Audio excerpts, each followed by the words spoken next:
Bonjour à tous et merci d'être ici avec nous sur le amas de Cardashift, sur le Zoom de Blockchain HEC. Je m'appelle David Servet, je suis le président cofondateur de Blockchain HEC qui a été créé en 2017 pour éduquer et partager les connaissances sur l'économie blockchain et crypto. Alors, on va animer cette session avec Corentin Calmels, qui est en deuxième année d'HEC Paris, qui est passionné par la blockchain et la DeFi, entre autres. Avant tout, je vous souhaite une excellente année de la part de notre groupement Blockchain at HEC et à vous et à vos proches, bien sûr, avec surtout la santé, plein de bonheur et de succès dans tous vos projets. Voilà, donc ensuite, nous allons profiter de cette intro de début d'année pour faire le bilan de 2021 et parler de notre programme 2022 en quelques mots. Alors, en 2021, ça a été 40 conférences qui ont été organisées avec plus de 50 conférenciers et contributeurs. Donc, merci à vous tous qui faites partie de notre première promotion des alumni speakers et contributeurs de Blockchain at HEC. Donc, on va poursuivre cette belle dynamique en 2022 avec 3 grands flux d'événements. Le premier flux, eh bien, ce sont 2 conférences par semaine comme à l'habitude. Certaines d'entre elles seront d'ailleurs en physique, comme aujourd'hui dans les locaux de Smart Chain. Et on aura également d'autres locaux comme les locaux d'HEC Alumni. Le deuxième flux, c'est 4 big events avec 4 grands événements en mars, en mai, en octobre et en décembre avec 4 sujets, donc les NFT, la DeFi, la DAO et la Green Blockchain. Et enfin, le troisième flux, c'est ce qu'on appelle les maxi events avec trois maxi events. Le méga Meta Hackathon, donc un hackathon sur le métaverse, le Friendship Blockchain Day qui regroupe les 40 big players de l'écosystème francophone et français, et enfin un salon virtuel ou Career Fair de la blockchain, donc l'emploi et de la blockchain. Tous ces événements sont rendus possibles grâce à nos partenaires que nous remercions chaudement, donc, comme par exemple Tezos, Polkadot, PwC, SmartChain et d'autres, ainsi qu'aux contributeurs d'HEC Alumni, donc les élèves d'HEC Paris, et les anciens élèves et élèves éternels que nous sommes, et aussi bien sûr l'association Cryptosphère qui nous apporte tous leur grand soutien. Donc merci à tous. Pour revenir sur l'événement d'aujourd'hui, c'est un grand honneur d'accueillir le collectif Cardashift et en particulier son cofondateur Tanguy Friand et contributeur permanent Yanis Bahala et alumnus d'ailleurs HEC Paris. Donc nous invitons tous à suivre notre page LinkedIn. Le lien sera communiqué dans le chat. Concernant la présentation, on aura 20 minutes de présentation, puis 30-40 minutes d'échange. Je vous invite à couper votre micro et téléphone pendant la présentation et écrivez vos questions dans le chat que nous reprendrons dans la session Q&A à la fin. Donc, passons au cœur du sujet. L'objectif de Cardashift, c'est d'accélérer la transition environnementale et sociale avec des produits et services soutenus par les technologies blockchain. Pour présenter nos conférenciers et invités en 2 mots, Tanguy Friand est serial entrepreneur en B2B pour Fair4B et en B2C avec Kikar, et il est cofondateur du collectif derrière Cardashift. Yanis Bahala est diplômé d'HEC Paris. Il est spécialisé sur les sujets d'innovation à Steam. Il a une expérience dans le conseil, dans les pays de développement et dans le private equity, et il a été séduit par l'ambition de Cardashift. Tanguy, Yanis, la parole est à vous. Merci encore. Je vous souhaite une excellente conférence.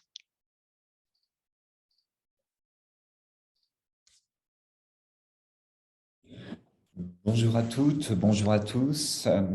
Tanguy Friand, cofondateur du Cardashift. Je remercie vivement Blockchain HEC de nous donner l'occasion de vous présenter notre projet, qui est une initiative menée par 3 entreprises françaises reconnues dans leur domaine d'expertise. SmartChain, qui est une entreprise de la blockchain qui est en train de percer, non seulement en France, mais également en Europe et même mondialement. La société Matters, bien connue des acteurs de la French Tech. Matters a déjà accompagné 150 startups en France. C'est un startup studio de Paris. Et la société Steam, spécialisée dans le conseil en innovation auprès des grands groupes et qui est une spin-off de l'école des mines. Donc, ces 3 entreprises qui ont travaillé ensemble dans le cadre d'un collectif pour apporter du conseil et des prestations d'exécution auprès des grands groupes, dont je suis d'ailleurs à l'origine, ont décidé d'unir et d'aller un peu plus loin dans l'union de leur destin en décidant de mettre en œuvre les recettes qui ont fonctionné auprès des grands groupes. Je parle là, par exemple, de l'application RATP, ou, du redressement de l'application RATP, ou encore dernièrement de l'application de fidélisation de Carrefour. Donc, ce sont des prestations et des produits qui sont à mettre au crédit de ce collectif. Eh bien, ce collectif, ces 3 entreprises ont décidé de changer donc, de leur destin en unissant leurs compétences pour lancer le Cardashift et donc de mettre l'ensemble de leurs compétences au service de la lutte contre le réchauffement climatique et de la lutte contre les injustices sociales. Le constat pour nous est évident, changer de modèle économique quand on va dans la voie de la décarbonation, c'est changer de modèle de société, donc c'est inévitablement restructurer l'économie. Si on devait prendre à peu près un équivalent, bien que ce soit pour moi en deçà de l'effort qui est à produire, on pourrait considérer le travail, le chantier de la numérisation quand il s'est présenté à la fin des années 90. Il a bien fallu développer, via la création des startups, l'ensemble des produits et des services qui ont été autant de solutions qui ont été absorbées par le marché pour réaliser leur numérisation. Eh bien, les entreprises et les États qui ont pris des engagements aujourd'hui en termes d'émissions de CO2, si ils veulent les tenir, ces engagements, il va leur être imposé un effort très, très important. Et cet effort ne pourra être réalisé avec réussite que s'ils trouvent eh bien, les produits et les services qui leur seront nécessaires, qui pour beaucoup sont des produits et des services de substitution par rapport à des solutions aujourd'hui bien trop émettrices de CO2.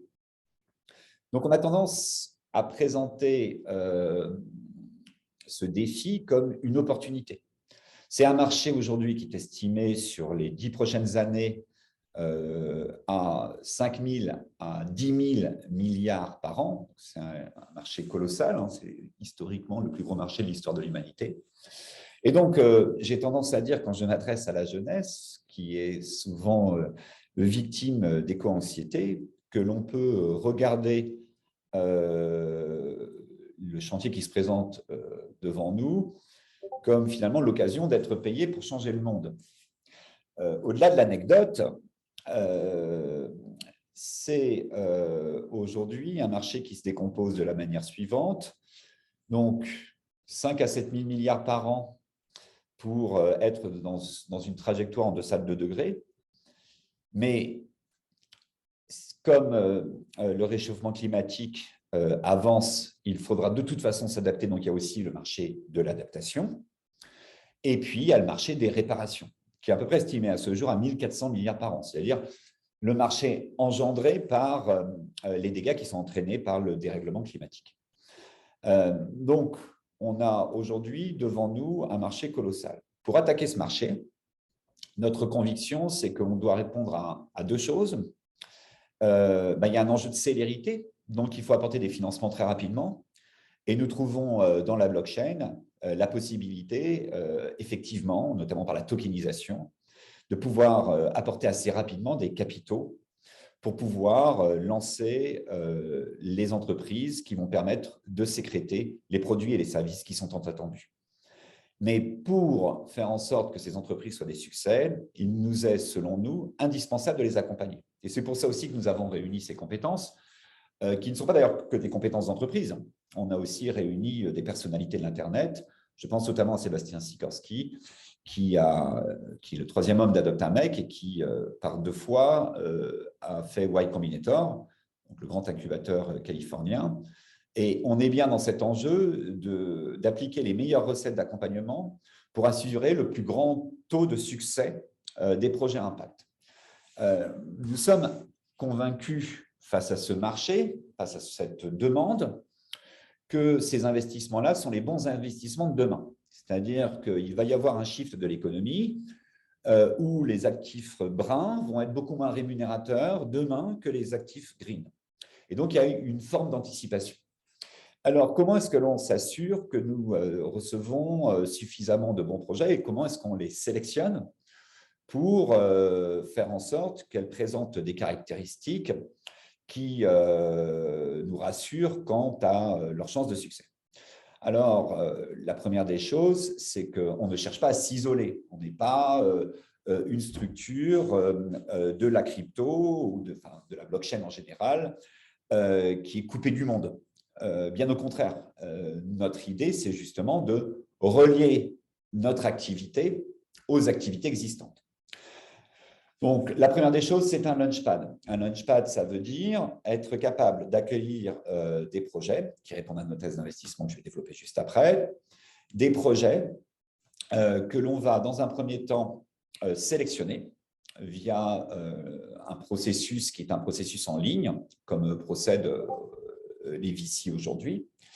Les projets qui seront, les 20 projets qui seront sélectionnés feront l'objet de due diligence qui seront conduites avec la communauté. Et la communauté étant formée par les détenteurs de notre monnaie, le CLAP. Les projets ces projets-là vont donc être étudiés pour en retenir que 3, avec évidemment l'intervention et le vote de la communauté. On est à peu près dans un rythme de batch tous les 2 mois. Et donc, ça veut dire que tous les 2 mois, 3 projets sont retenus pour les accompagner afin de muscler leur présentation et de faire qu'à l'issue de cette période d'accompagnement, on puisse les présenter à notre communauté d'investisseurs pour qu'ils puissent lever des montants entre 500 et 2 millions qui leur permettront pendant à peu près 1 an à 1 an et demi d'être à nouveau accompagnés au fin d'être présentés après au fonds d'investissement dans des séries A ou séries B. Et donc, en fait, ce qu'on occupe, c'est une place qui, à notre avis, est une place qui mérite d'être consolidée, qui est la place du lancement des projets, donc un peu le pré-seed et le seed. Alors, comment ces projets vont être sélectionnés? Comme je l'ai évoqué, nous travaillons avec les fonds d'investissement. Il arrive souvent que les fonds d'investissement ont des bons projets, mais pas suffisamment mûrs pour mériter d'être candidat à une série A et une série B. Donc, ces projets-là sont des projets que reversent les fonds avec nous. Alors, je pourrais citer beaucoup de fonds, mais les fonds à impact nous regardent d'un excellent œil et cherchent à développer ce continuum entre le monde de la crypto et le monde de l'equity, entre la finance décentralisée et la finance centralisée. Nous avons tissé un maillage de partenaires locaux qui sont souvent des incubateurs et des accélérateurs et qui nous permettent de sélectionner des projets. On a notamment commencé ce travail en Afrique où nous avons des partenariats avec notamment l'ensemble des acteurs de la blockchain, l'ensemble des associations qui se sont constituées pour organiser à l'échelle de leur marché la diffusion de la technologie blockchain. Nous avons des entreprises, parce que les entreprises elles-mêmes ont des pépites aujourd'hui qu'elles aimeraient bien développer et spin-offer.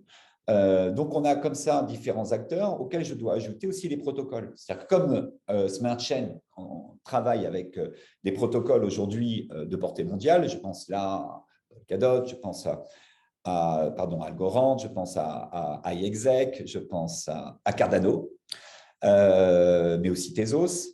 Eh bien, par exemple, de Cardano, qui est la technologie que nous avons choisie, pour des raisons d'ailleurs qui sont des raisons technologiques, mais des raisons aussi d'alignement des valeurs, hein, puisque Cardano, c'est la blockchain humaniste, c'est la blockchain qui considère notamment l'Afrique comme la terre promise de la blockchain.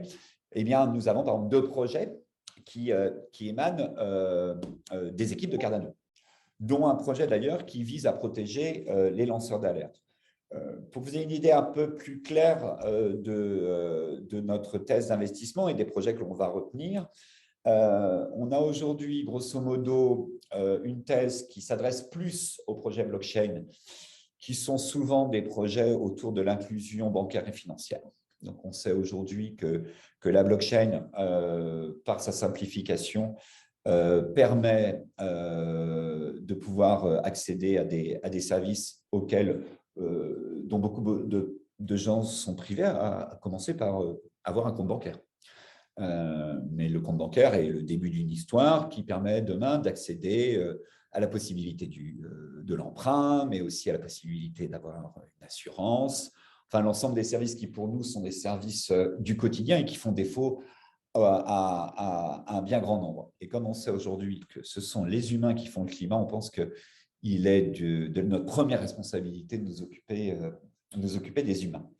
Donc, on a ces premiers projets qui sont des projets donc, très blockchain, mais qui peuvent aussi s'adresser à la possibilité d'emprunt dans le cadre d'études.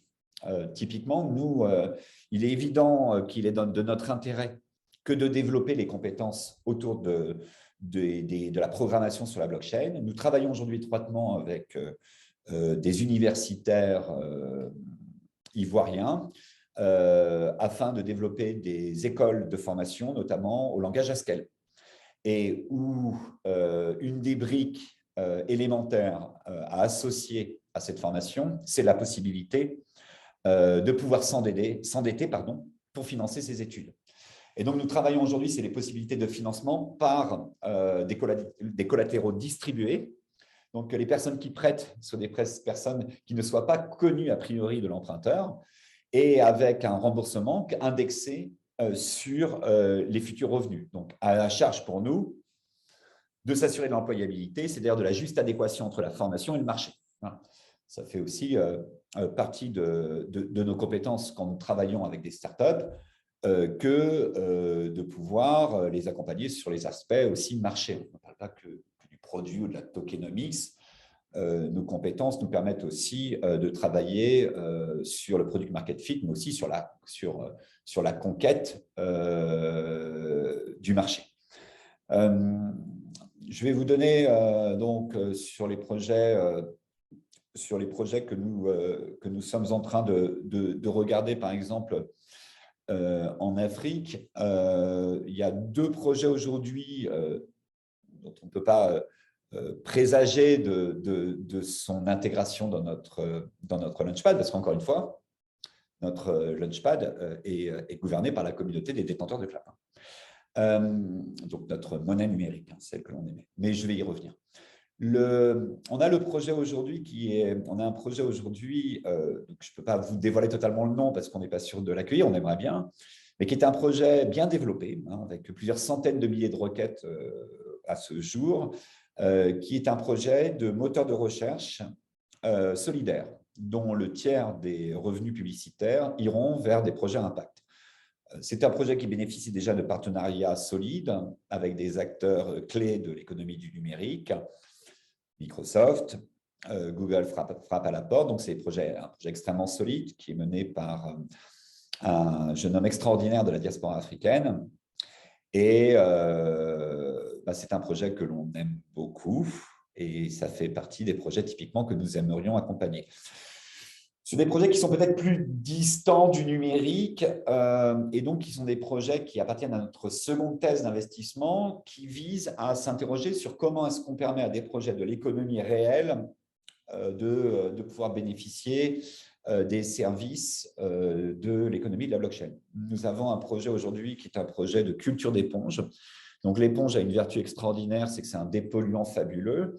Et en plus, qu'une fois qu'elle grossit du fait de son travail pour la santé de nos écosystèmes, eh bien, elle est un produit commercialisable, un produit que nous connaissons tous. Bon, voilà encore un produit qui nous intéresse, sur lequel on travaille aussi, on regarde aussi la possibilité de créer des NFT autour des éponges. On vous en dira plus. Mais voilà, typiquement, les projets qui nous intéressent, bon, c'est sans compter évidemment sur les besoins de notre économie de trouver des substitutions sur des enjeux universels. Enfin, on parle là d'agriculture, on parle là d'accès à l'eau, on parle là aussi de la dépollution de l'eau, on parle aussi des sols, on parle de sols qui parfois sont des sols trop appauvris, donc la reconstitution des sols. On parle aussi évidemment de la substitution de l'énergie carbonée par de l'énergie non carbonée. Je donne un chiffre, mais aujourd'hui, l'Afrique, c'est 40% du potentiel solaire, c'est 1% de l'économie du solaire. Donc, le chantier est fabuleux, puisqu'on est en train de parler de restructuration de l'économie. Maintenant que j'en suis à la taille de ce chantier, nous, notre idée, elle est assez précise, c'est que si nous pouvons opérer plusieurs projets par an, l'enjeu, il est de créer finalement un espace économique à part entière qui soit dédié à créer une économie de l'impact. Et donc, nous, on souhaite que sur cet espace, qui a une destination, c'est-à-dire qu'on œuvre bien tous pour le même but, qui a des valeurs. Ces valeurs se transforment en normes, qui sont autant de codes qui ont valeur de contrat sur la blockchain. Ce sont des outils, parce que nous allons évidemment développer toute une série, toute une DeFi afin d'orienter des investissements vers les investissements green. Donc, ça veut dire toute la suite DeFi, et ce sera une suite Cardano, la prochaine DeFi à suivre. Mais c'est aussi une monnaie. Donc, comme nous, notre code est libre, on espère bien que, et on a beaucoup de partenaires aujourd'hui, on a des partenaires aussi comme Singa, que vous devez peut-être connaître, qui est la plus grosse association aujourd'hui en aide aux réfugiés. Le fondateur, Guillaume Capel, est un advisor, d'ailleurs, tout comme l'est l'ancien patron d'UNICEF France ou le patron de Temps de pauvreté. Il est évident aujourd'hui que le code étant libre, eh bien, on s'adresse à beaucoup d'acteurs qui voient dans cet outil, avec ces instruments nouveaux, notamment ces instruments de gouvernance, ils se disent, nous, on aimerait bien pouvoir utiliser une technologie comme celle-là. Eh bien, la bonne nouvelle, c'est que la technologie, elle est en libre, et donc, ils vont pouvoir l'utiliser. Mais ce n'est pas parce qu'ils peuvent l'utiliser, qu'ils étendent du coup le territoire du Cardashift, qu'ils sont membres du Cardashift.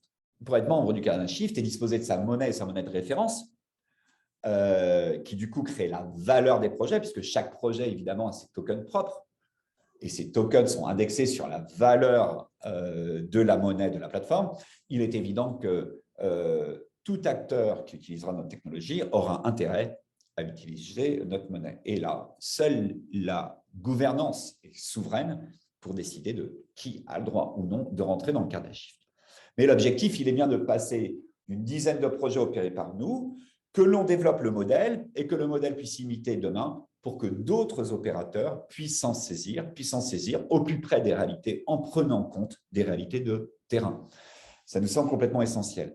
Je pourrais m'arrêter quelque temps, mais je vais laisser la parole à Yanis Bala pour traiter de la partie sélection, puisqu'on s'est réparti le travail en fonction évidemment des compétences propres de chaque entreprise.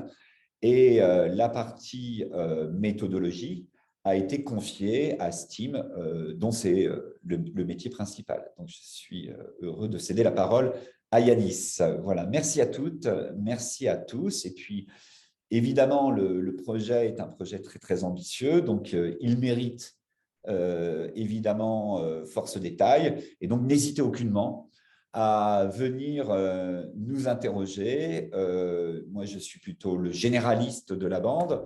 Nous avons pour chaque élément clé de notre dispositif les expertises qui seront attendues par notre public, dont on espère que beaucoup seront des investisseurs. N'oubliez pas que notre ICO a lieu à la fin de ce mois. Voilà, que c'est une opportunité économique évidente, puisque l'économie va shifter, mais c'est aussi la possibilité de s'impliquer.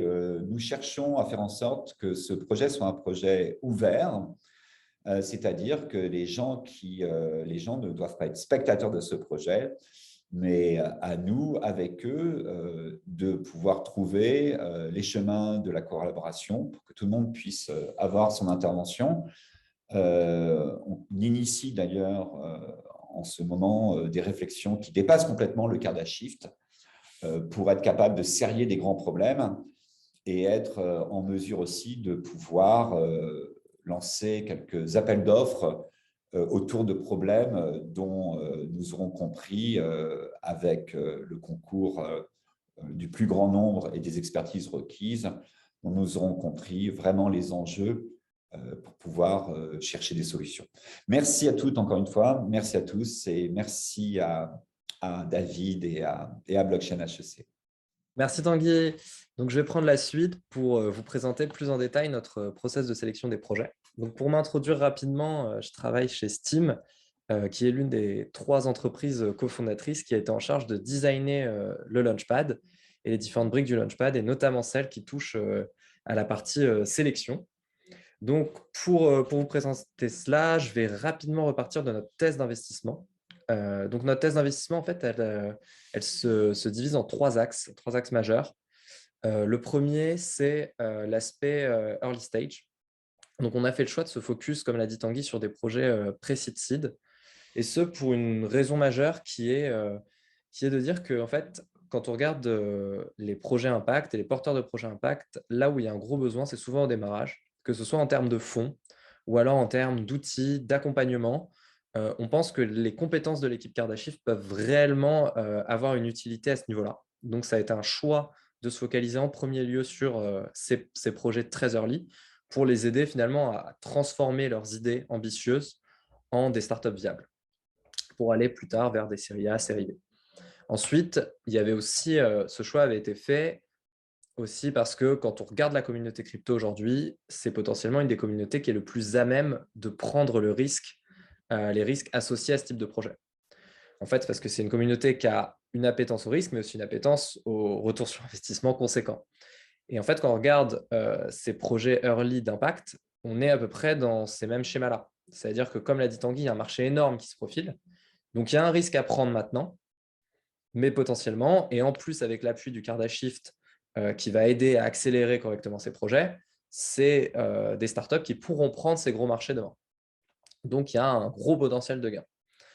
Ensuite, le deuxième aspect de notre thèse d'investissement, ça a été bien évidemment le potentiel du projet et son potentiel de viabilité. Donc, comme tous les VC, on a besoin de regarder évidemment le business model, on a besoin de regarder le marché, le product market fit, et comme on est sur du early, évidemment l'équipe.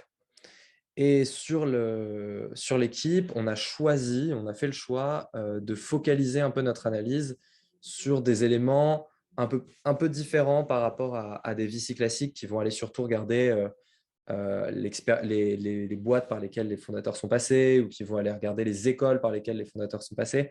Nous, en tant que Launchpad Impact, on ne voulait pas avoir ce positionnement un peu discriminant. Et donc, on a décidé de focaliser notre analyse surtout sur l'entrepreneurial mindset. Donc, faire en sorte qu'on puisse avoir des entrepreneurs de backgrounds, d'univers différents, mais qui partagent tous une réelle appétence entrepreneuriale.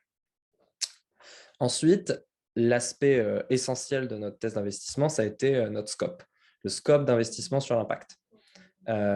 Et donc, on a longuement réfléchi comment on screen l'impact sur les projets. Ça a été compliqué. Et en fait, c'était compliqué pour 2 choses. C'est que quand on a regardé ce qui se faisait, on est reparti des basiques. Et les basiques, pour nous, c'était la référence actuelle qui est le GIN, le Global Impact Investing Network, qui est une référence dans l'impact investing et qui, depuis une dizaine d'années, a mis en place des outils, des frameworks qui servent à beaucoup de fonds et beaucoup d'institutions sur ce sujet-là.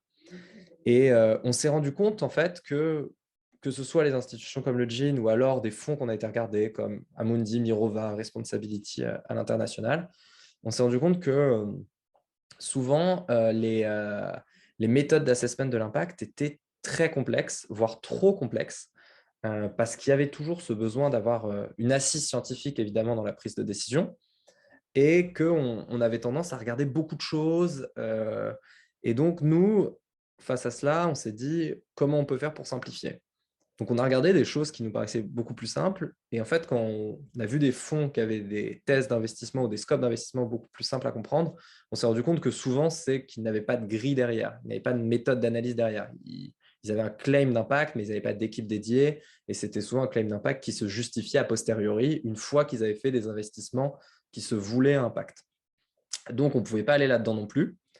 Donc, en fait, ce qu'on s'est dit, c'est on est obligé d'avoir quelque chose de simple pour la simple et bonne raison, comme l'a dit Tanguy, qu'on veut aller vers quelque chose de décentralisé à terme.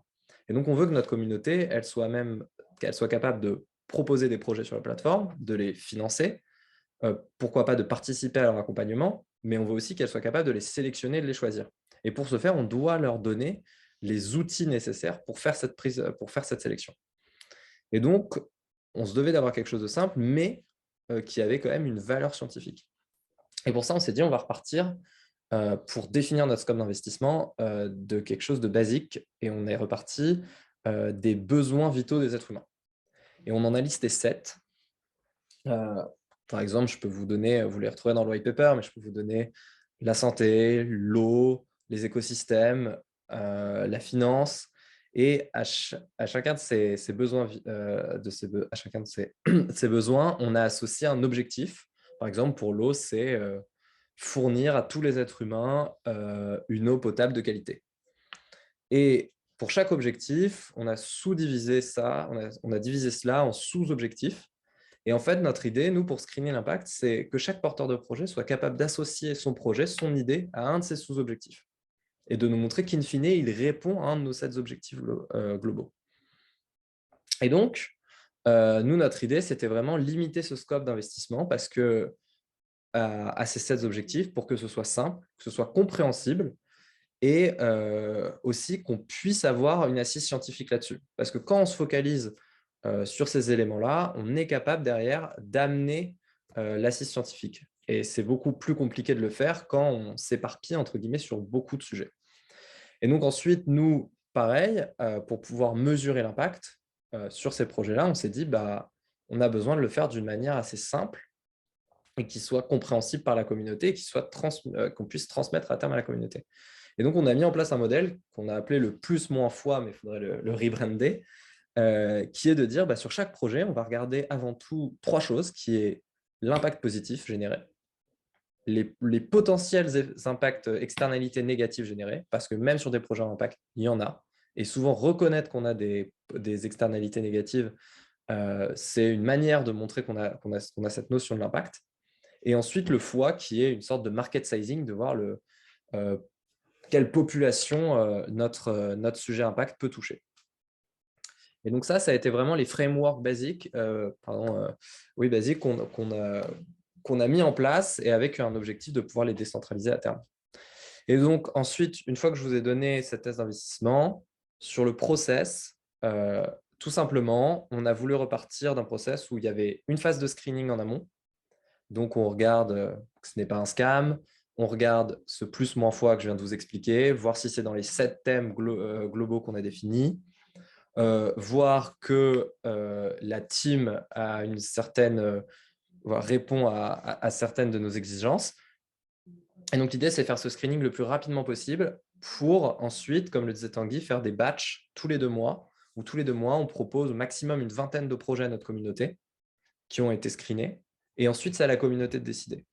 Et ça, on pourra rentrer plus en détail. Vous retrouverez des articles plus en détail sur Medium, sur notre white paper, sur notre système de vote, qui est intéressant parce qu'en fait, notre idée, c'est vraiment, on peut voter à partir du moment où on a un clap qui sera notre token. Donc, on a vraiment voulu faire ce système de manière démocratique et c'est la communauté qui, sur ce batch-là, définira ensuite les projets qui partiront en due diligence. Donc, l'idée, c'est une fois que la communauté a identifié les quelques projets qu'on va prendre, on fait une due diligence plus poussée, notamment sur l'impact, en faisant venir des experts. Et c'est là où on amène beaucoup d'assises scientifiques. Et donc, normalement, c'est des projets qui, sauf red flag, devront aller par la suite en levée de fonds et suivre notre programme d'accélération. Voilà. Il me reste à remercier David pour l'invitation. Merci de votre écoute. Et n'hésitez surtout pas, si vous avez la moindre question, il y a notre site web, vous pouvez rejoindre notre Discord et si vous avez des questions plus particulières, n'hésitez pas à me pinguer également. Merci. Est-ce que ce serait possible de résumer peut-être en anglais, en quelques bullet points, aussi le discours? Est-ce que tu aurais ça dans… Ouais. Oui, on va vous le faire. On peut faire ça, ouais. Merci beaucoup. Donc déjà, merci Tanguy. Merci beaucoup pour toute cette fantastique présentation. Et effectivement, je te laisse la parole, Yanis. Ce serait top aussi en anglais. Yes. So just to sum up really quickly what has been said on our project. So the idea is to say today we have a problem which is also an opportunity, is that we will need something between $5 and $7 trillion every year to reach sustainable development goals by 2030. And so it's an issue today, but we can see it as an opportunity. We'll have huge market for projects, startups, governments, companies which wants to solve social and environmental issues. And our solution is to say, today we saw that there is a huge market cap on many blockchains, including Cardano. And so there is resources, financial resources, and there is also human resources, because we have a lot of people interested in blockchain and also interested in impact who wants to do something about that. And on the other hand, we have a lot of impact project leaders who need resources, who need funds, and who need a sort of network to raise funds and to be accelerated. And so our solution is to say, we will go on the most interesting blockchain for us, so on Cardano, which is aligned with our message, to make the bridge between these project leaders and these funds on the blockchain protocol. So that's our first purpose. And to do so, our mean is to create a launchpad.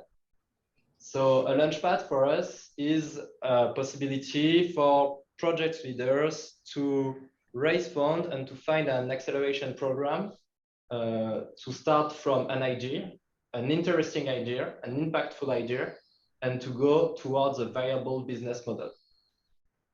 And we think that blockchain is a solution on that because it allows non-dilutive funding. And we have also the possibility to boost their success rates thanks to our acceleration frameworks. On this last point, I will just develop a little bit about who we are. So we have 3 companies, Smart Chain, Matters, and Steem. And we think that to do the proof of concept of our solution, we have the good actors to do so, because we have a specialized in blockchain, Smart Chain, which is notably really interested in Cardano, and which has a lot of contact with EOHK. We have also a startup studio, Matters, which is well known in Paris. So you can see more than $1 billion combined values in terms of accelerated startups. And we have also expert in disruptive innovation and also in sustainable development, which is Steem. And so the combination of these 3 companies for us can be a real solution to create this launchpad and to enable this impact project leader to raise funds and be accelerated thanks to our framework on CardaShift. So to sum up the idea, so the first idea is really to create the Kickstarter plus Y Combinators for impact startups. On blockchain. On blockchain. And as we said, on blockchain, notably because we think that, because you can say, okay, it can be possible to do so in the real economy. It's not too innovative to do so. But the real difference is that with blockchain, we can create a real ecosystem where at the end, so tomorrow, people will be able to suggest projects, to create sort of task forces is not the word, but to have a decentralized team working on different solutions, notably on social and environmental issues, and suggesting it on the platform. We will be able at the end also to completely decentralize the selection process, because in the first row, it will be somehow centralized. We will have a solution for enabling our investor to vote for the project. But at the end, the idea is really to completely decentralize the selection process. So we'll have a platform, sort of infrastructure, where people can suggest projects, vote for projects, invest in projects, and help this project to be accelerated thanks to their competencies. and everyone can bring like his part on the project due to his competencies or financial resources. So that's the long-term vision. And today, where are we? We raised 1.5 million in September in private sale. And in the coming weeks, we'll have 8 million raised in a flash sale and a public sale. And so the first 1.5 million were used to design the Launchpad. So during these 3 months, we were able to start the process of creating the Launchpad. We create also all the framework for the Launchpad. So how the selection process will work, how we'll support and accelerate the project. And we also worked on creating the first impactful Launchpad on Cardano. So with all the blockchain solutions. And we'll raise this 8 million to create the complete ecosystem. So to have a DEX, a wallet, and all that stuff. And that's our ambition. Amazing. Merci beaucoup. D'ailleurs, pourquoi est-ce qu'on crée tous ces outils DEX et autres? C'est bien pour être à même de drainer le plus de fonds possible vers les projets à impact. Complètement. Excellent. Merci beaucoup à tous les deux pour une super présentation. Est-ce que, Corentin, tu es là? Peut-être que tu peux prendre le relais sur les questions et puis de toute façon, on continuera à alimenter et alterner s'il faut aussi en anglais. N'hésitez pas à dire effectivement s'il y a des anglais dans l'audience. S'il faut qu'on switch en anglais, prévenez-nous. Merci. Donc, je te propose de prendre la parole. Je voulais, juste avant je voulais ajouter une chose, c'est qu'on a quand même une thèse d'investissement qui est assez particulière, puisqu'on est donc issu de la blockchain. Donc, on regarde du côté, évidemment, des vertus de la DeFi et dans quelle mesure la DeFi peut permettre de résoudre des problèmes pour les populations les plus vulnérables. Et on pense évidemment là à l'inclusion bancaire et financière. On travaille tout particulièrement aujourd'hui sur une problématique qui est la problématique du financement de l'éducation et du financement de l'alternance dans les pays pauvres. L'autre thèse d'investissement, c'est du côté environnemental, qui est souvent beaucoup plus distant par essence de la blockchain. Et donc là, on fait un travail assez important, qui est un travail qui permet justement de relier le monde réel au monde de la blockchain, et donc qui passe nécessairement par une phase de tokenisation de leur modèle. Mais plus, voilà, c'est à peu près aujourd'hui les deux voies que l'on prend, mais c'est pour aussi introduire la question qui est la question du continuum, c'est-à-dire qu'on veut désenclaver aussi la blockchain. C'est-à-dire qu'un des grands enjeux, c'est quand les projets viennent chez nous, ils ne s'isolent pas du reste du monde de la finance. Donc, on s'est rapproché du monde des VC notamment pour pouvoir créer un continuum pour l'entrepreneur. Et donc, les fonds travaillent avec nous pour sourcer en amont des projets qui sont peut-être pas assez mûrs pour eux. Ils passent entre nos mains. En plus, comme l'a indiqué Yanis, c'est l'avantage de pouvoir lever avec des fonds non dilutifs.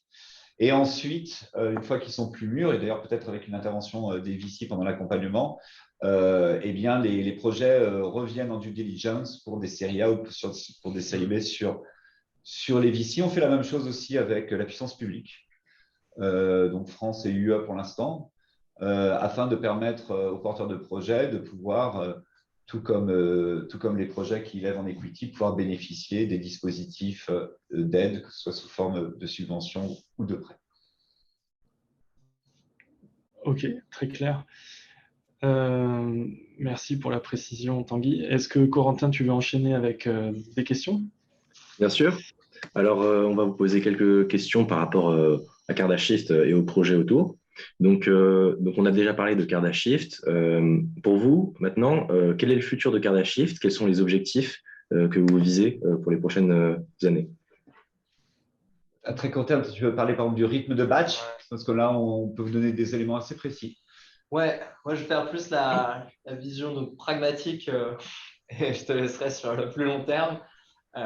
Donc moi, ouais, à court moyen terme, en fait, comme j'ai dit, là on a levé 1,5 million en septembre. C'était vraiment pour créer le Launchpad, avoir tous les éléments, tous les frameworks sur comment on va sélectionner les projets, comment on commence à faire participer la communauté à cette sélection des projets, c'est un élément qui est hyper important pour nous. C'est vrai qu'on a beaucoup insisté sur le côté décentralisation et on veut qu'il soit concret dès les premiers mois.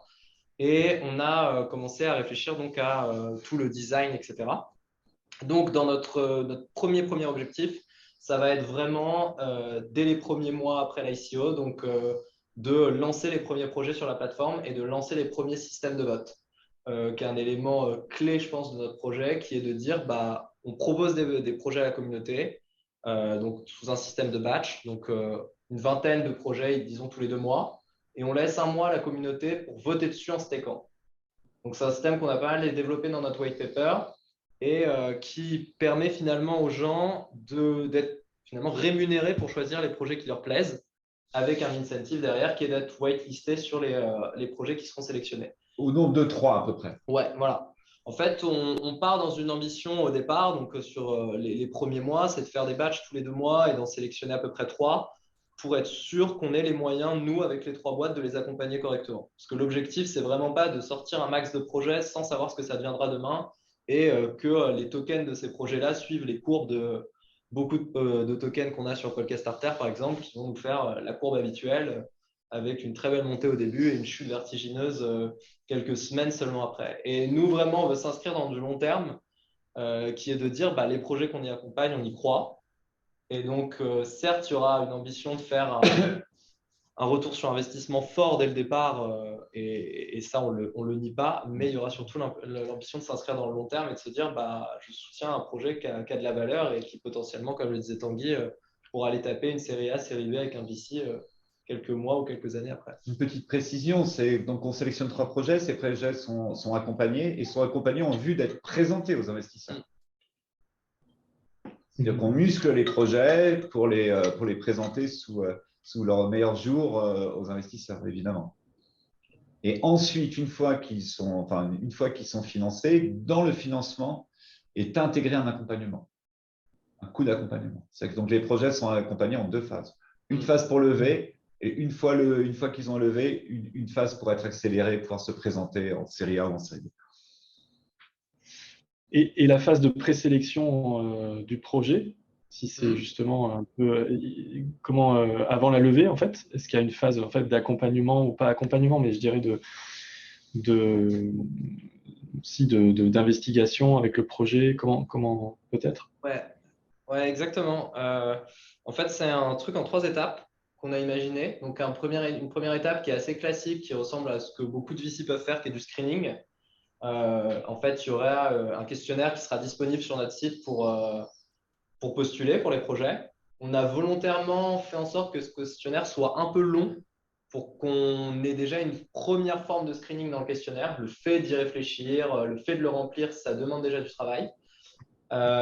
Ensuite, à l'issue de cette phase de screening, on retiendra une vingtaine de projets. En fait, cette phase de screening, elle est vraiment là pour être sûr qu'on a des projets qui sont dans notre thèse d'investissement et être sûr qu'on ne présente aucun scam à notre communauté.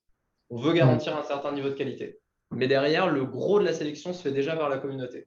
C'est-à-dire qu'on leur propose la vingtaine de projets. Par ce système de voting by staking, ils en ressortent de 3 à 5. Et parmi ces 3 à 5, on s'engage sur ces 3 à 5 à mener une vraie due diligence dessus, où on engage des frais, on fait venir des experts. C'est gratuit pour l'entrepreneur. Voilà. Et donc, ça va être on pourra rentrer peut-être dans les détails des méthodes de financement. Du modèle économique. Du modèle économique qui est derrière. Mais donc, il y aura cette phase-là. Et à l'issue de cette due diligence, l'objectif vraiment des projets qui ont été sélectionnés pour la communauté, c'est vraiment qu'ils aillent au bout, qu'on lève avec eux. Sauf red flag. Sauf vraiment si pendant la due deal, on se rend compte qu'il y a un truc qui ne va pas du tout et qu'on ne peut pas se permettre de présenter ça à notre communauté. Mais on voit vraiment le fait que la communauté l'ait sélectionné comme une sorte de gage de qualité et qui sera totalement inclus dans notre due diligence. Et donc, à l'issue de cette due diligence, il y a où on va rencontrer aussi les founders, etc. On les fait, comme disait Tanguy, on les fait rentrer dans une phase d'accompagnement prélevé. Parce que comme on s'engage à prendre des projets qui ne sont pas que blockchain, il y a forcément de l'accompagnement en termes de marketing. Parce que lever de l'argent auprès d'une communauté, ce n'est pas pareil que lever de l'argent auprès d'un VC ou d'un business angel. Et donc, à l'issue de ça, on les accompagne à la levée. Et si la levée se passe bien, une part de leur levée sert à financer un programme d'accélération dans la foulée. Puis je compléterai en disant qu'en plus, on a évidemment tout un réseau qui nous permet de sourcer les projets.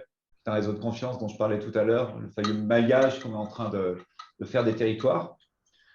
Et par ailleurs, on est aussi entouré. On vient d'obtenir tour à tour des engagements d'ambassadeurs qui ont une très forte expérience dans l'engagement social et environnemental. On a notamment l'ancien patron d'UNICEF France, qui a été directeur exécutif, Sébastien Lyon, pendant 10 ans d'UNICEF France, qui maintenant intervient en Afrique, pareil, à peu près depuis une décennie, et qui donc travaille au plus près des acteurs aujourd'hui qui ont émergé, notamment les incubateurs et accélérateurs à vocation à impact social et environnemental, qui est un mouvement très très fort, hein, notamment en Afrique. On a également Guillaume Capel. Guillaume Capel est le fondateur de Singa, dont Benoît Hamon vient de prendre la tête, et qui a fait le pari de l'entrepreneuriat comme chemin d'intégration des populations réfugiées, avec qui on travaille étroitement, et qui, l'un comme l'autre, connaissent extrêmement bien le screening qui est nécessaire pour identifier les bons entrepreneurs et quelles sont les choses trappes. Et on a là récemment d'Action Tank, entreprise des pauvretés, qui a été mis à la tête de cette structure par Hirsch et Faber. On a qui vient de qui sort d'HEC d'ailleurs. On a également Jacques Berger là qui nous rejoint pour justement éprouver, faire partager leur expérience, éprouver nos frameworks et partager notre expérience. Mais plus globalement, on sait très bien que la réflexion qui doit guider vers les bonnes réponses, elle sera menée collectivement. Et on regarde aussi là du côté de la blockchain dans la capacité à monter des DAO sur des grandes problématiques, des DAO de la réflexion pour pouvoir établir les bons diagnostics. Finalement, nous, ce qu'on est, ce sont des capacités, ce sont des moyens. Et donc, on devra s'entourer pour savoir où placer ces moyens. Très clair. Corentin, tu veux continuer? Ouais. Alors, du coup, je vais vous poser quelques questions sur l'équipe. Donc, est-ce que vous pouvez vous présenter? On n'avait pas trop répondu sur le futur. Hein. Oui, c'est vrai. Mais le futur, grosso modo, c'est aujourd'hui, nous, on a une capacité de traitement. Il suffit de faire le calcul. Hein. C'est 3 projets tous les 2 mois. Hein. Donc, on arrive bon an, mal an à une vingtaine de projets par an. Sachant que après, il faut 1 an à peu près pour qu'un projet soit une fois qu'ils sont passés à l'investissement, il y aura 1 an avant que les projets nous quittent, entre guillemets, enfin, que notre intervention s'arrête. Sur la blockchain, ça peut produire des résultats assez rapidement. Dans le monde réel et dans l'environnement, il faut un temps d'accompagnement plus long, on pense. Donc, certainement que d'autres prendront le relais. Donc, peut-être que les formules nouvelles seront inventées. Mais si on veut passer à 1000 projets, ça ne peut pas passer qu'entre nos mains. Et c'est pour ça que 1000 projets par an, je parle, voire plus. Hein. C'est pour ça que là, c'est à plein la décentralisation, où nous, on doit suffisamment bien développer notre modèle pour qu'il soit imité et pour qu'on puisse faire monter en compétence d'autres opérateurs partout dans le monde pour être au plus près des problèmes. Ok, merci beaucoup pour votre réponse. Du coup, je vais repasser sur une question par rapport à l'équipe. Est-ce que vous pouvez représenter rapidement qui est vraiment derrière le projet, l'équipe derrière le projet et les points forts, les points d'expertise de l'équipe? Et je dirais même les contributeurs. en fait. Pour un projet blockchain, déjà rien n'est anonyme. C'est à relever. Ce sont 3 entreprises extrêmement solides. Elles n'ont pas besoin du Kardashift pour vivre. C'est 3 entreprises qui se portent très bien. Donc là, ils ont fait vraiment un choix qui est un choix aujourd'hui, non pas de l'intérêt particulier, mais qui est de l'intérêt général. Je tiens à le noter parce que c'est pas banal. Ce sont vraiment 3 entreprises qui se portent très très bien, qui ont toutes des propositions de rachat régulières, voire tous les mois pour certaines. Smart Chain, c'est vraiment une entreprise experte de la blockchain. Qui est reconnue comme telle, qui est sollicitée par moi j'ai assisté à des conversations avec des patrons de blockchain sur des enjeux et des problématiques vraiment clés pour eux, notamment sur la problématique financière de la tokenomics. Matters, grosso modo, ils fabriquent des produits numériques comme personne. Moi, je les ai connus parce que j'ai eu recours à leur service pour une startup. Ils sont vraiment réputés comme étant les orfèvres du produit numérique. Et Steam, c'est de la R&D sur la méthode, hein, quand tu dirais, vraiment, c'est ça ce qui fait la singularité. Je pourrais le présenter en un exemple. Steam, ce serait par exemple un des gros sujets qu'a eu Steam, c'est la réinvention de la bouteille de verre, par exemple. Ah, il y a ça, effectivement. Qui est de dire, en fait, un des leaders, enfin le leader mondial, le leader européen, mondial. je crois.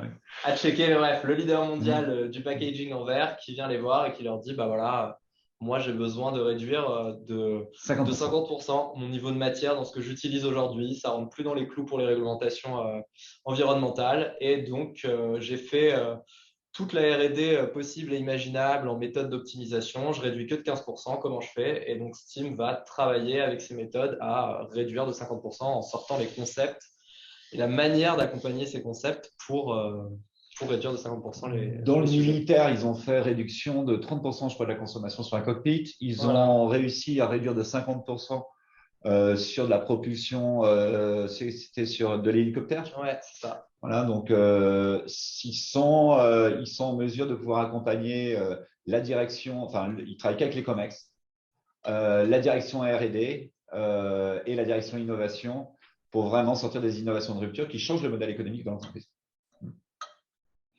Excellent. Donc oui, très clairement, on voit bien la puissance des acteurs, là, des trois entités. Est-ce que en termes d'après de contributeurs, on va dire individuellement, ça correspond à quel type de métier et de nombre de personnes qui travaillent, qui contribuent? Ça, c'est assez simple de répondre ça. Steam s'occupe de toute la partie méthode, donc tous les frameworks qui permettent de screener. Ça, aujourd'hui… créer le launchpad, quoi. Comment on sélectionne, comment on accompagne. D'accord. Matters s'occupe de tout le parcours utilisateur. Et SmartChain s'occupe de tout le back-office. Et c'est combien de personnes? Je résume simplement, c'est ça. Parce qu'il y avait également, tu sais, on avait parlé à un moment de chercheurs, je dis ça par rapport à… Alors, il y a énormément de chercheurs dans ces enfin, pas chez Matters, parce qu'ils ont un métier qui n'exige pas de la R&D, il faut qu'ils pourront en avoir. Mais il y a plusieurs chercheurs chez SmartChain et il y en a également chez Steam. En fait, Steam, il y a une grosse trend dernièrement sur la recherche sur les… En fait, on s'est rendu compte. Pas mal de gens de la boîte étaient très intéressés par les sujets d'impact et se sont rendus compte que les méthodes qu'on utilisait au quotidien pour aider des boîtes du CAC 40, elles pouvaient servir sur ces sujets-là. Et donc, du coup, il y a beaucoup de R&D qui ont été lancés dernièrement. Il y a eu Shift, qui a été une BU spécifique de Steam qui a été créée, avec énormément de R&D sur ces sujets d'impact. Et notamment, un papier qu'on va sortir prochainement sur l'équation de Kaya pour les boîtes, mais avec comment on réfléchit finalement à aider ces boîtes à péter le mur invisible de la R&D pour leur permettre de respecter leurs enjeux au niveau de l'impact. Et c'est la recherche qu'on essaye de mener aussi en lien avec l'accompagnement pour Kardashift. Je rappelle que c'est une spin-off de l'école des mines et c'est aussi l'équipe des mines, ça vient Carbone 4, Shift Programme, tout ça vient de l'écosystème de l'école des mines. D'accord. Ok, non, très clair. Peut-être une question aussi sur le choix que vous disiez, le choix de Cardano, pour parler un petit peu blockchain dans ce projet. Pourquoi Cardano? Après, je te laisserai. Il y a une première. Je vais laisser après parler des qualités techniques, mais les experts de SmartChain ne sont pas là, mais tu connais suffisamment. On va pouvoir vous donner quelques éléments, mais il y a aussi deux éléments clés qui sont importants. C'est d'une, les prises de position de cette blockchain, et notamment par son fondateur Skinson, et qui se sont matérialisées aujourd'hui par des programmes qui sont déployés notamment en Éthiopie, où ils s'occupent d'ores et déjà de l'identité et du parcours scolaire de 5 millions d'enfants. Beaucoup sont convaincus que l'Afrique est la terre promise de la blockchain. Pas étayé, sauf si vous le voulez, on pourra étayer. La seconde chose, donc c'est une question d'alignement, comme on aime à le dire aujourd'hui, de la philosophie. Le second point, c'est qu'il y a, tactiquement, c'est hyper intéressant aujourd'hui, Cardano Cardano est très capitalisé, entre 40 et 60 milliards, est une blockchain qui est en train d'arriver à maturité, puisque c'est une blockchain qui vient de sortir ses smart contracts et où les DeFi sont en train de sortir. Donc, qui a loupé les grandes DeFi, Solana, etc. La prochaine, c'est celle-là, a priori.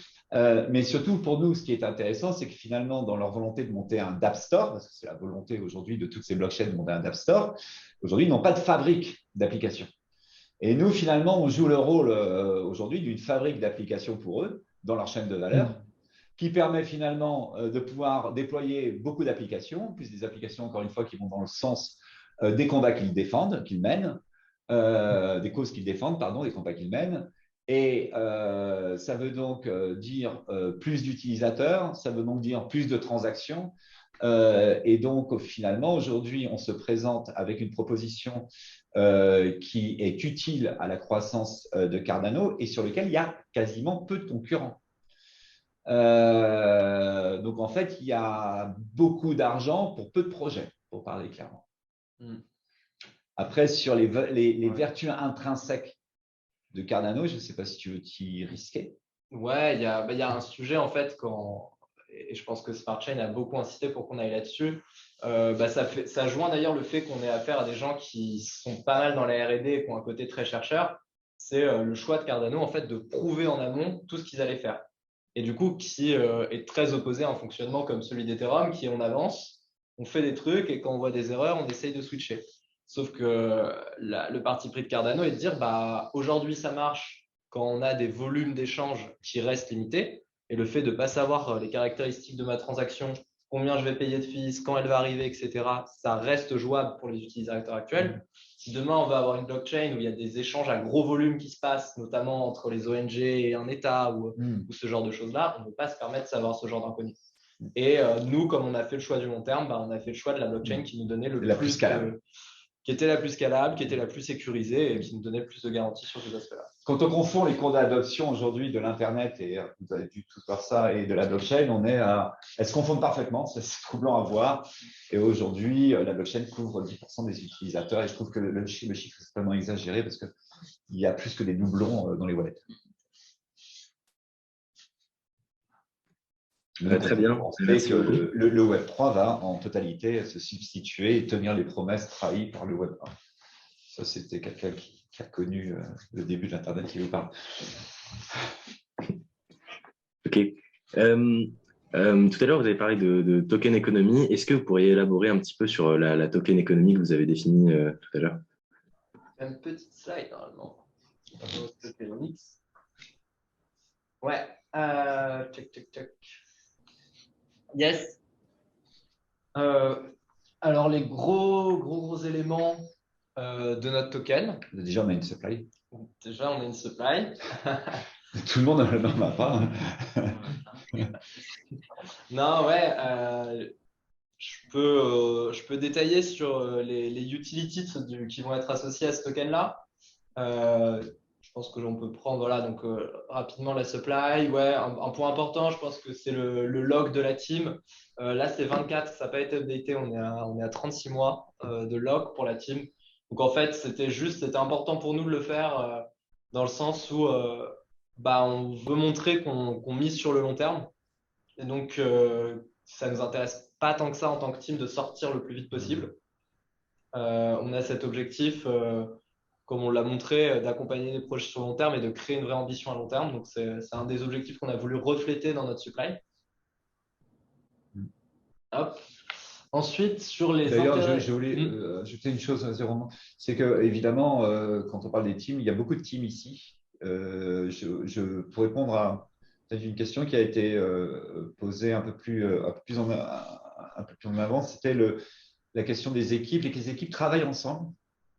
Là, il y a une situation sanitaire qui l'interdit, mais en temps normal, elles travaillent au moins une journée entière ensemble.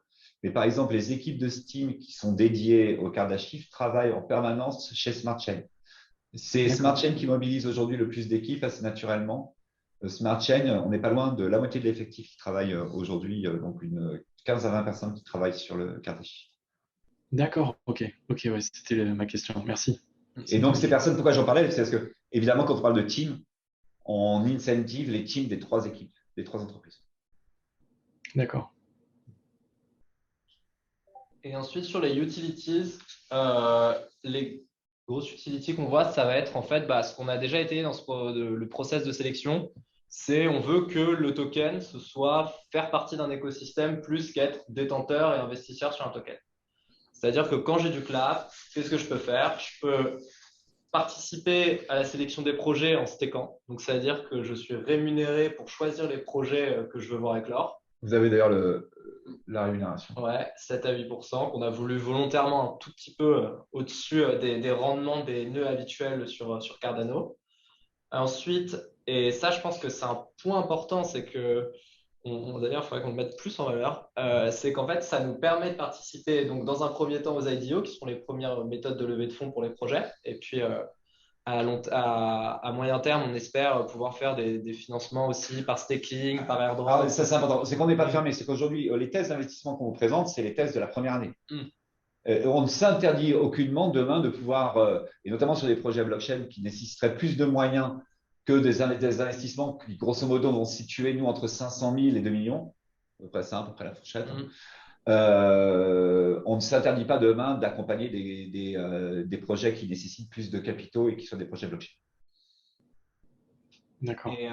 Et donc, l'avantage d'avoir du clap, ça va être quand il y a une levée de fonds pour un projet, donc il y a une IDO, je vais pouvoir être gagnant sur 2 aspects. Le premier aspect, c'est que je vais avoir une valorisation de mon token si l'IDO fonctionne. C'est-à-dire qu'on a en fait un système qui fait qu'on crée une liquidity pool dès qu'on crée un token pour un projet. Et donc, on réduit la supply. Et de cette manière-là, en tant que clap owner, j'ai mon clap qui s'apprécie. Et le deuxième aspect, c'est qu'en fait, on donne accès, et ce sans frais, à la possibilité d'investir régulièrement sur des IDO et des IDO prometteuses. Alors, sans frais, si c'est fait en clap. Si c'est fait en clap, oui, pour les clap owners. Pour les clap owners. Du coup, c'est le double intérêt. Et pour moi, c'est la plus grosse utility que je vois en plus de rentrer dans un écosystème. Et quand on parlait du futur, probablement que demain, on ne votera pas seulement pour sélectionner des projets, on votera pour sélectionner des gens qui peuvent opérer la plateforme.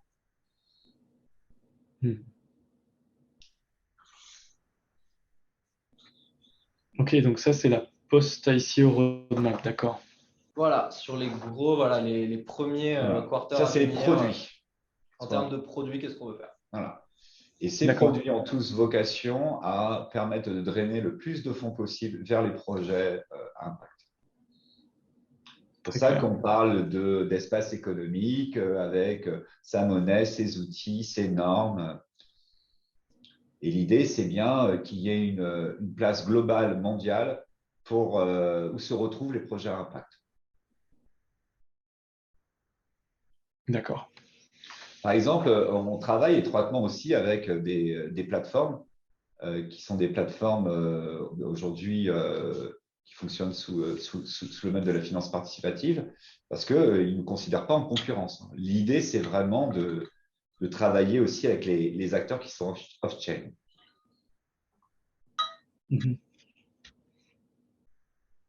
Ok.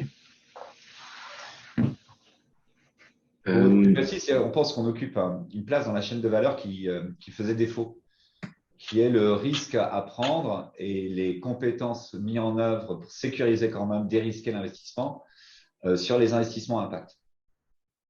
Aujourd'hui, en pré-seed et en seed, il y a très peu de choses. C'est clair. Et on pense qu'on a les compétences en interne pour pouvoir transformer ces entreprises en succès, puisque c'est notre quotidien. Moi, j'ai 49 ans, donc depuis très longtemps. Pour les autres, ils ont entre 25 et 35 ans et donc ils ont tous accompagné énormément d'entreprises ou en ont monté. C'est en fait, au-delà des 3 boîtes, il doit y avoir dans notre équipe une dizaine d'entrepreneurs confirmés. D'accord. Ok. Et plus il y en aura, mieux ce sera. Et on l'avait évoqué d'ailleurs, David, mais pour les projets qui ne sont pas retenus, ça veut dire qu'ils pourront demain l'être si des gens les accompagnent. Nous, l'objectif, c'est, comme le rappelait tout à l'heure Yanis, on cherche des investisseurs, mais on cherche aussi des personnes qui souhaitent s'engager. Et un de nos rôles, c'est de faire en sorte que les gens ne soient pas spectateurs devant notre initiative, mais puissent en être acteurs. complètement, oui. Et après, le scope aujourd'hui des projets, comment vous allez les chercher? Comment vous les identifiez? Quel réseau de…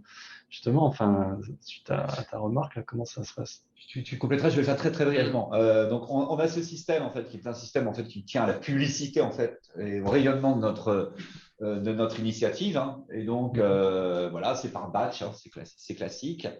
Mais on a aussi effectivement déjà un maillage assez important, mais qu'on va développer en allant directement d'ailleurs aussi sur le terrain pour aller tisser des liens étroits avec les acteurs sur lesquels on s'appuie sur le terrain, sans les remplacer encore une fois. On n'a aucunement vocation à s'implanter sur le terrain, sur les territoires. Mais on pense aussi à des appels à projets sur des grandes problématiques, de faire des appels à projets. Ouais, il y a des. En fait, ouais, c'est ça. La version, enfin la V1, ce qu'on a en tête, c'est vraiment pour pas trop charger la mule dans un premier temps, rester sur un système où on a de l'inbound qui vient via notre système de questionnaire, comme on l'expliquait, et on a déjà pas mal d'outbound parce que via les réseaux qu'on peut avoir, et notamment les partenariats qu'on est en train de tisser, comme le disait Tanguy. Donc, on n'est pas trop inquiet sur la première année. On a déjà 2-3 projets qu'on pressent bien. Il faut donner un peu une idée quand même. Par exemple, un des projets, le projet est déjà partenaire de Microsoft. Google a proposé un partenariat. Il s'agit d'un moteur de recherche, comme par hasard. C'est un moteur de recherche à impact dont un tiers des revenus vont à des projets à impact en Afrique. Excellent. OK. Et la vision un peu plus moyen terme, donc sur ces appels à projets, c'est on veut sortir absolument de ce côté boîte noire qui est le cas dans beaucoup de VC malheureusement. Et oui, ça manque de transparence sur qui on sélectionne, comment on les sélectionne. Et donc on s'est dit que c'est compliqué d'en sortir honnêtement si on continue d'appliquer le même modèle économique. Par contre, un des éléments qu'on aimerait voir émerger au niveau de l'impact, c'est, comme disait Tanguy, des DAO du diagnostic, où en fait, on aurait des sortes de task force, des think tanks, qui proposeraient, je sais pas, on fait un think tank sur le packaging en France, par exemple, on met des experts autour de la table, ils proposent des pistes de solutions, et derrière, on a un modèle un peu à la Rocket Internet, où on va chercher les équipes qui vont développer ces solutions-là. Et ça, c'est quelque chose auquel on commence à réfléchir et qu'on aimerait bien voir éclore en V2. Par exemple, on s'est attaché la participation en qualité d'advisor de Renaud Bétain, qui est un des experts français du marché carbone, qui est un ancien de Carbone 4. Et typiquement, on regarde de très très près la tokenisation du marché carbone en ce moment. OK. C'est intéressant. Peut-être enchaîner avec justement les possibilités d'investir dans Kardashift. Comment on peut faire aujourd'hui? Donc, on a parlé de pre-sale, de sale, donc privé, public. Comment on investit? À rappeler que la private s'est fait en un temps éclair et qu'elle a été sursouscrite. On n'a reçu que des signes extrêmement positifs et extrêmement encourageants sur notre initiative. Ouais. C'est-à-dire qu'on sent bien qu'il y a une vraie attente autour de ce type de proposition, en tout cas de ces propositions qui interviennent dans ce champ-là. Et donc, du coup, pour répondre à la question aujourd'hui, donc pour investir dans le token, comment on fait, avec quelle currency, quels sont vos tous jours à la fin du mois. Ouais, ça arrive dans les semaines qui viennent. Les infos vont être, on peut le dire, release semaine prochaine sur comment participer à la flash sale ou à la public sale. Donc la flash sale, on communiquera la date et la plateforme, et je pense que ça va aller très très vite. L'intérêt de la flash, je peux vous le montrer rapidement, c'est moins 20% sur le prix du token par rapport au prix qu'il y aura en ICO. Donc l'idée, c'est qu'on réserve donc 1 million sur les 8 pour la flash, et ensuite tout sera sur la public sale qui sera donc en 4 jours normalement, mais on pense la compléter plus vite. Donc un ADA égale 30 claps. Je pense que ça vaut le coup de le souligner. On a décidé de mettre notre parité en ADA. Je pense que c'est encore une preuve de notre confiance et notre croyance finalement en la blockchain Cardano. Ça a été un choix délibéré de ne pas mettre la parité en dollars. Donc, comme l'ADA et comme toutes les blockchains, le fait que l'ICO soit en janvier, c'est pas mal pour nous parce que l'ADA sera sans doute au plus bas. Mais du coup, c'est un choix qu'on a fait et pour avoir les infos, je vais vous mettre, si vous voulez, le site internet Exactement. dans la Toutes conversation. les infos qu'on vous délivre sont les infos qui figurent sur le white paper qui est accessible depuis le site web. Ouais. Je vais m'arrêter sur ce qui vient d'être dit sur ADA, parce que ça me semble assez important. Nos liens avec ADA sont assez forts, avec Cardano sont assez forts. Donc, d'une, parce que Smart Chain est déjà partenaire depuis de longue date de Cardano, donc c'est une entreprise très bien identifiée. Comme je vous l'ai indiqué dans mon propos liminaire, ils ont gagné le dernier hackathon monde de Cardano. Mais on travaille aussi étroitement avec toutes les équipes de UHK, avec la structure qui pilote tout ça, chez eux. On attend d'ailleurs beaucoup de leur soutien pour notre public side. Donc, ils vont faire la promotion de notre initiative. J'ajouterais en plus que on est avec Cardano, on est aussi avec autant de personnes qui sont porteurs de projets. Deux des projets qui vont nous être soumis sont des projets qui viennent des équipes d'IOHK directement. Donc, ça veut dire que les équipes internes aujourd'hui à Cardano vont lancer leur projet à impact sur Cardano. Je peux d'ailleurs vous dévoiler un des projets. On connaît les grandes lignes. C'est un projet qui vise à protéger les lanceurs d'alerte dans le monde. D'accord. Et le max, c'est de 50K. Je précise pour l'investissement. Si vous voulez mettre plus, on peut discuter. Mais normalement, c'est capé parce que. Pourquoi? Parce qu'on cherche à avoir une diversité de profils. Le risque, ce serait, et d'ailleurs, on le fait aussi sur l'investissement, on a oublié de vous le dire, mais on peut investir avec des tout petits tickets. On peut venir participer au financement des projets et donc à la gouvernance avec de tout petits tickets. Là, c'est exactement la même logique, c'est d'avoir une diversité d'individus. Ouais. Voilà. C'est pour ça qu'on cap à 50K. Parce qu'on a des demandes de bien au-delà. Et je vois une question sur est-ce qu'il y aurait certains tools qu'on devrait avoir en amont pour ne pas être pris de vitesse le jour de l'opening. En fait, on va permettre normalement la possibilité d'investir directement en fiat, donc en dollars ou en euros.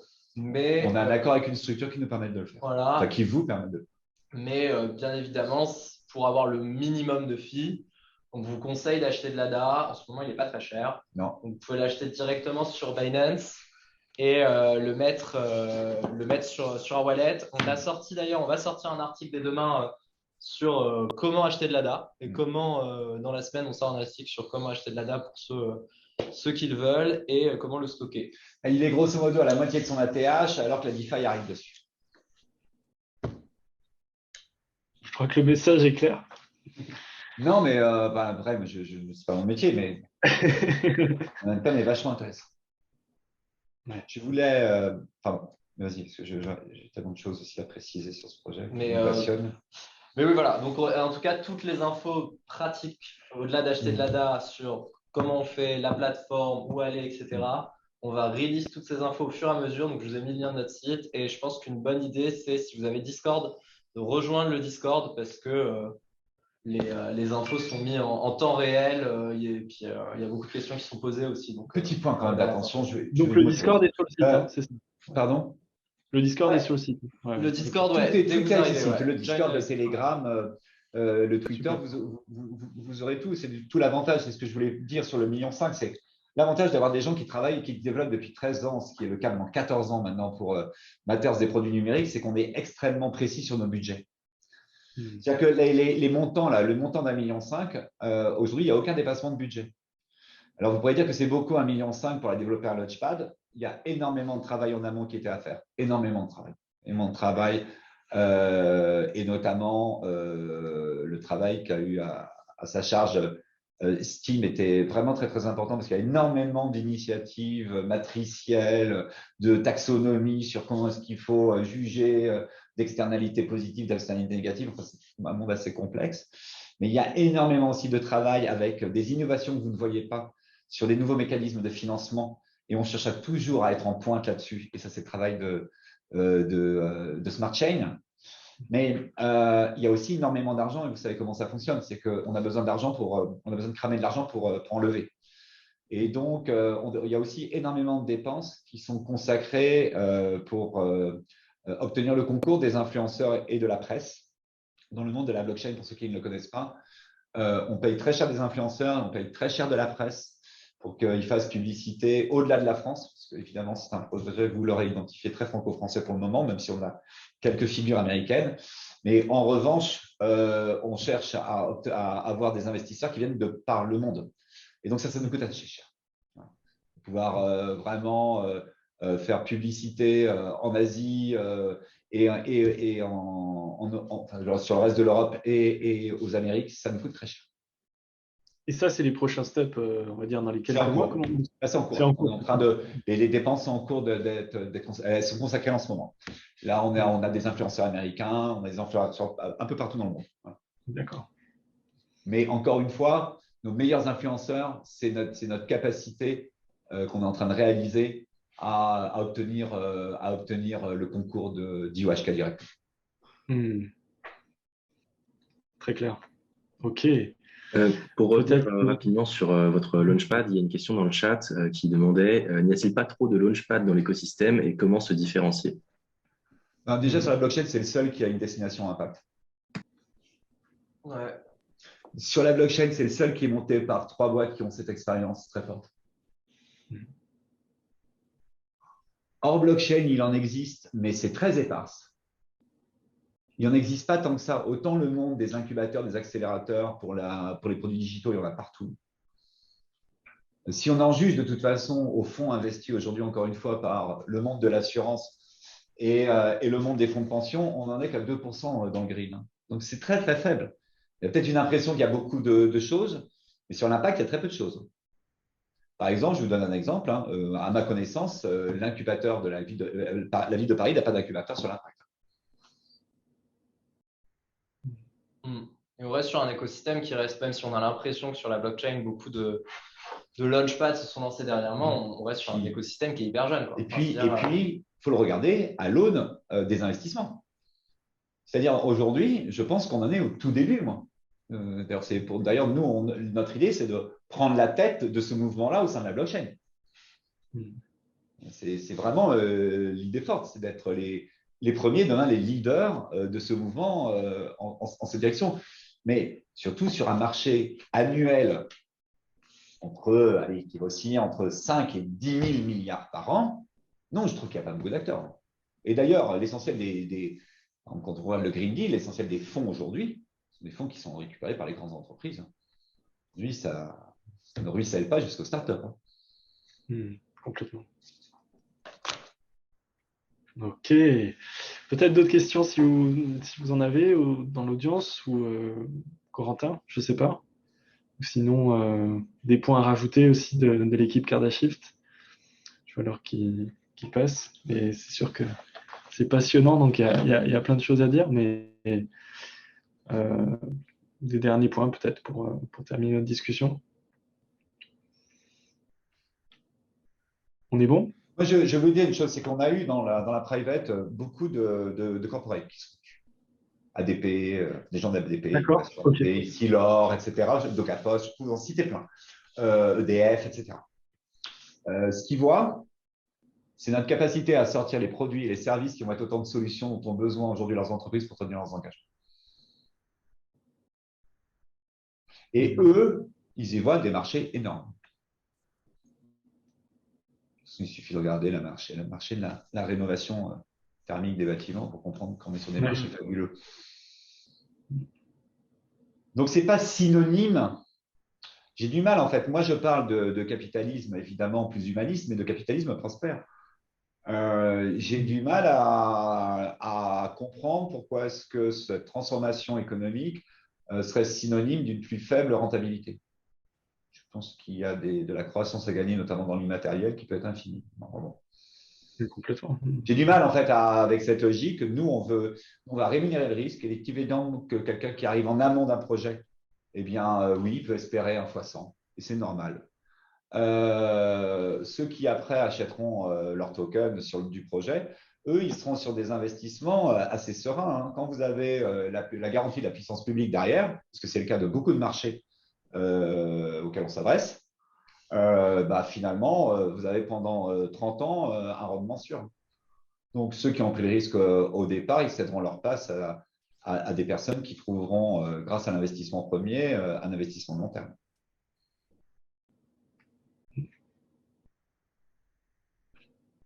C'est pour ça que je pense que je vous invite tous à aller voir le site, à vous abonner au Twitter, au Discord. Et c'est tout, je crois. Il y a un autre peut-être réseau. Ouais, il y a un Telegram, il y a un Twitter, il y a un Discord. Discord et Twitter sont les plus actifs. Il y a LinkedIn aussi, pour ceux qui préfèrent. D'accord. Récemment. Très souvent, ce qu'on fait. On a aussi un compte Medium, en fait, où on décline beaucoup des réflexions qu'on a eues là. On décline aussi beaucoup d'éléments de notre white paper. Si d'ailleurs l'envie vous dit, n'hésitez pas à lire aussi le white paper. Il se lit assez facilement. Vous trouvez toutes les questions que vous avez posées, je pense que vous trouverez réponse dedans. C'est ça. Et on a choisi d'être vraiment très transparent dans les éléments, même par exemple sur le système de vote. On a toute une annexe de réflexion sur les failles potentielles de notre système de vote et comment on y a réfléchi et comment on pense que ce n'est pas faillible. Donc, on est vraiment hyper ouvert aux différents fonctionnements ou idées ou innovations qu'on a trouvées. On voulait vraiment les partager ces réflexions et être dans ce mode de partage de connaissances et de réflexion. Comme on a un objectif de décentralisation à terme, c'est important pour nous. Donc voilà, n'hésitez surtout pas à consulter ces différents documents. Et si vous avez la moindre question, n'hésitez pas non plus. Excellent. Écoute, merci beaucoup Yanis, merci Tanguy, merci à l'équipe Cardashift pour ce AMA, cette présentation et puis nos échanges. Je tiens aussi à remercier donc Corentin et puis toute l'équipe Cryptosphère pour avoir rendu tout ça possible. Et puis, je vous dis à très vite et passez une excellente soirée. Merci encore à tous et à très bientôt. Merci à tout le monde. Et salut à Sandrine. Je viens de voir Sandrine était là. Ciao. Merci, bonne soirée.